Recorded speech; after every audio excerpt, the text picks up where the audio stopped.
We are back with another video, and I'm back with Dennis. Dennis is back in the building. We're gonna give you guys a quick behind the scene video of two setups using one light. So our first setup, we've got a 160 cm umbrella softbox coming from that direction. So it'll give us a window light kind of effect, and we're using a white backdrop. And then for our second setup, we're gonna go for a more darker, moody tone. So yeah, it's just a quick behind the scenes. Let's get it. Let's go. So guys, let me quickly tell you a little bit about the gear I use for each setup. For our first setup, we went for a 160 cm umbrella softbox. This is a white umbrella softbox with white interior as well as a diffusion material. I absolutely love this softbox when it comes to studio work. It's one of my favorite softboxes to use in studio, simply because of the size and the versatility that it offers. So that was paired with a Pixel Pro 200 watt strobe. The strobe was actually hitting into the softbox and then bouncing back out, filling up the actual softbox and then out through the diffusion material, which gives us a much softer and much more pleasing light all around. So light placement wise, we went for the light placed towards the side of our model, to the right of our model Dennis, and slightly at an angle. So that way, if he and when he decides to change poses, maybe going onto a stool or going onto the ground, that way we don't actually change the positioning of our light. So we can keep shooting and shoot while we go through all the different sets. So that's why this light gives you such versatility, because of the size. It just gives you really nice wraparound light, and you don't have to change your setup too much. And also bear in mind, we were also in a white studio space, so that also had some effect as well in terms of the light bouncing around. And Dennis was also wearing a white shirt, which I will probably change if I was to do the setup again, simply because white obviously reflects light. So the light was bouncing off his shirt and it was a little bit brighter than I initially wanted it to be. We're also going to share with you the actual raw images straight out of camera, simply because I find that sharing the final product can also be a little bit misleading. So I will share some of the final edits at the end of the video, so make sure you stick around for that. For camera, on this occasion I was using a Sony a7 IV, and that was paired with the Tamron 35 to 150 f2 to 2.8. This has been on my camera for the past week and it hasn't left. Tamron recently sent me this lens out to actually test it out, and I absolutely love it. I cannot complain. It's been amazing. So we used this combination for our actual setup, and we're roughly about f4 to around about f5.6 in terms of our f-stop, and we're at a shutter speed between 1/25 and 200 of a second. ISO was at 100. Simple reason for having my shutter speed that low was we were limited with these particular lights that we have in the studio here. These 200 watt strobes, they only sync to 200 of a shutter speed, so you cannot go over 200 of a shutter speed because you get rolling shutters, and nobody wants that in the image. So that's why we use that. I'll put a link to everything we use in the video in the description below, so make sure you go check it out. And now let me show you some of the images straight out of camera.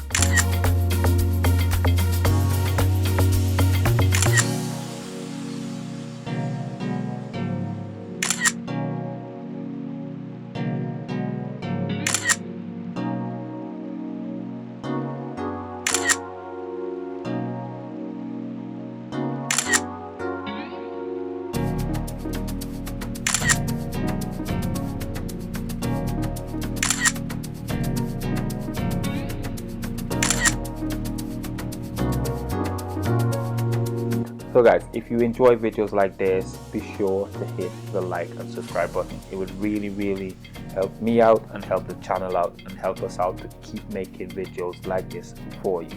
So that being said, let's jump straight into set number 2. So For set number 2, we wanted to create a mysterious look, a mysterious vibe. So we switched it up a little bit, and this time round we also switched our softbox. We went for 120 cm softbox simply because I was putting it overhead and I didn't want it to be too heavy and too cumbersome and potentially fall on my mother. And that also gives us an opportunity to control it a little bit more in terms of the spread. Again, we were using another 200 watt strobe, and that was exactly the same power as our previous setting. To be honest, we didn't change a lot in terms of our camera settings and our actual lighting settings. All we did was change the actual modifiers and the backdrop, as well as the wardrobe to match the actual theme and vibe of this second setup. We went for a full-on black on black look, and yeah, added a sunglasses for some added effect, because once Dennis raised his head up, you can see the effect of having the softbox straight overhead in his glasses, which then draws your attention and your eyes to him as the subject.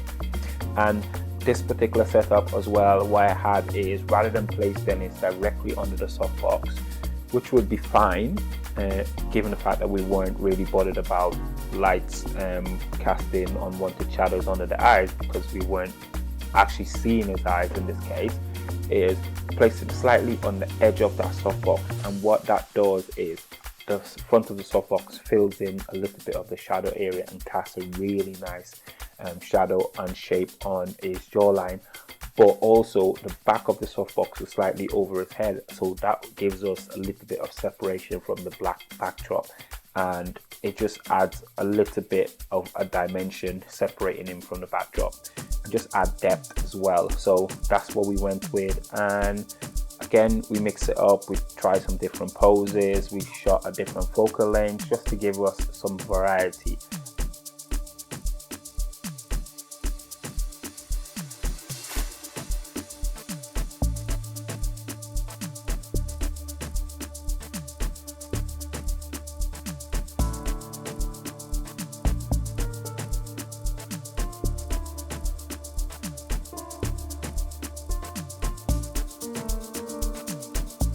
And these are some of the images we created using that setup.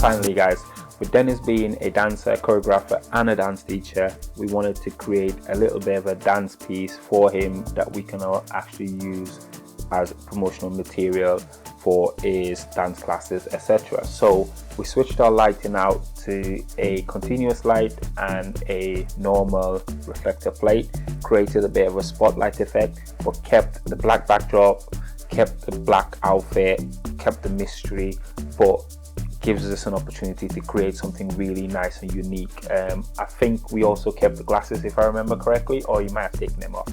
I don't know, I can't remember, but you'll see the video anyway.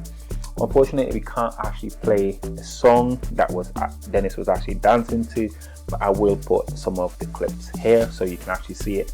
If you'd like to see the full clip of him dancing with the song, with the music and everything in it, make sure you check out both myself and Dennis's Instagram page. They will be linked in the description below.